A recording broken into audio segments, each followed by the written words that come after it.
Hello friends, I am Aprati. Welcome back to our channel plants space. ये जो grow bag आप देख रहे हैं ये अलामांडा फ्लावरिंग प्लांट का ग्रो बैग है। अलामांडा भी हमारा काफ़ी साल पुराना है तो उसमें काफ़ी रूट्स फैल चुकी हैं। तो पॉट में इतनी ज़्यादा जगह नहीं होती है, लेकिन फिर भी ये जो बेल आप देख रहे हैं ये खरबूजे की कुछ बेल हैं जो कि 2-3 पौधे हैं और ये अपने आप ग्रो हो गए हैं। जैसे कि आप जानते ही हैं कि हम गिलहरी के लिए खरबूजे के बीज रखते हैं उनको खाने के लिए, और वो खरबूजे के बीज छिलके सहित होते हैं क्योंकि गिलहरी को छिलके छीलकर खरबूजे के बीज खाना ज़्यादा पसंद है। तो वो जो खरबूजे के बीज हैं कभी वो मिट्टी के साथ पहुंच जाते हैं, कभी अगर चींटी ले गई तो वो भी पॉट में पहुंचा देती हैं। तो इस तरह से ये बीज अपने आप ग्रो हो गए, जिससे 2-3 खरबूजे की बेल इस ग्रो बैग में अपने आप से ही ग्रो हो गई हैं। तो उसको हमने आने दिया। जबकि हम कहते हैं कि कभी भी किसी फ्रूटिंग या फ्लावरिंग प्लांट के साथ आप कोई भी दूसरा प्लांट शेयर ना करें, उससे जो एनर्जी है, जो उसको न्यूट्रिएंट्स हैं वो बट जाते हैं और फिर जो मेन प्लांट है वो ग्रोथ नहीं कर पाता है। लेकिन खरबूजे की बेल थी तो उस पर जब फूल आना शुरू हो गए थे तो हमें थोड़ा लालच आ गया और उनको हमने आने दिया।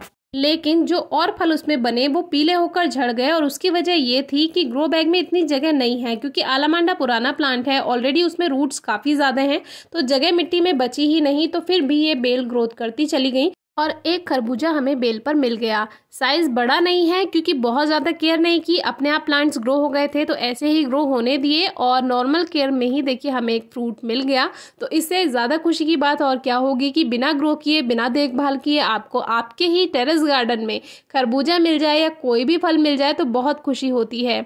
तो हमने आपसे सीज़न के स्टार्टिंग में ही कहा था कि आप खरबूजा, तरबूज, लौकी, खीरा इस तरह के अगर फल अपने गार्डन में ग्रो करना चाहते हैं, खास तौर से टेरेस गार्डन में भी छोटी जगह में भी इजीली ग्रो हो जाता है, तो आप लगभग जनवरी-फरवरी से इसके सीड्स ग्रो कर सकते हैं। और देखिए अब तो ये रेनी सीजन में हमें इसका रिजल्ट मिल रहा है, जबकि ये थोड़ा लेट ग्रो हुई थी बेल, लेकिन फिर भी रेनी सीजन तक इसका रिजल्ट मिल जाता है। अब हमने खरबूजा खाया तो, लेकिन फिर हमें याद आई कि हमारी लास्ट वीडियो में जो हमने आड़ू की वीडियो यानी पीच फ्रूट की वीडियो शेयर की थी, हमारे एक व्यूअर ने कहा था कि आपने उसको कट करके तो दिखाया ही नहीं। तो फिर हमें याद आया कि चलिए इसको कट करके भी दिखा देते हैं। तो ये है, कुछ पीसेस बच गए हैं। तो देखिए इस तरह से ये इसका रिजल्ट है।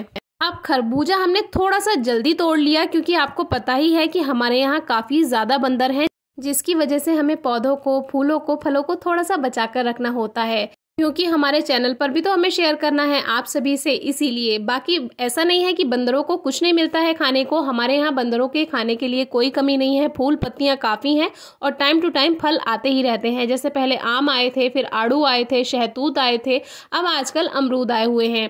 तो देखिए ये जो फल है इसमें सीड भी काफ़ी बड़े हो चुके हैं, ऐसा नहीं है कि इसमें सीड अभी कच्चे हैं, काफ़ी बड़ा इसका सीड हो चुका है। अब बंदरों को तो हम आपको दिखाते ही रहते हैं कि हमारे यहाँ कितना ज़्यादा नुकसान करते हैं, लेकिन थोड़ा पॉजिटिव पॉइंट भी दिखा देते हैं कि आप ये ना सोचें कि हम अपने टेरेस गार्डन से बंदर को भगाते रहते हैं। हमने इस बंदर को रोटी भी डाली है जो कि आराम से बैठकर खा रहा है, क्योंकि जो बड़े बड़े बंदर हैं वो तो खा जाते हैं, उन्हें छीन कर भी खाने की आदत होती है। तो ये जो मंकी है ये एक फीमेल मंकी है जो कि थोड़ी सी कमज़ोर भी है, तो अभी हमने इसको रोटी दी है जो कि ये बैठकर खा रही है। तो ऐसा नहीं है कि हम हमेशा इनको टेरेस गार्डन से भगाते ही रहते हैं, हमारे यहाँ काफ़ी पेड़ पौधे हैं जिनसे इनका पेट आराम से भर जाता है। इनका एक पूरा ग्रुप है जो कि एक साथ आता है और फिर एक साथ ही टाइम से चला जाता है। फूल, फल, पत्तियां तो इनको मिल ही जाते हैं खाने के लिए, तो पेट भर ही जाता है, साथ ही पानी भी मिल जाता है क्योंकि चिड़ियों के लिए हम पानी भी रखते हैं गार्डन में, टेरेस गार्डन में भी और जो बाहर गार्डन है वहाँ पर भी। तो आज की वीडियो आपको कैसी लगी कमेंट बॉक्स में ज़रूर बताइएगा, कोई क्वेरी हो तो ज़रूर पूछिएगा। Thank you.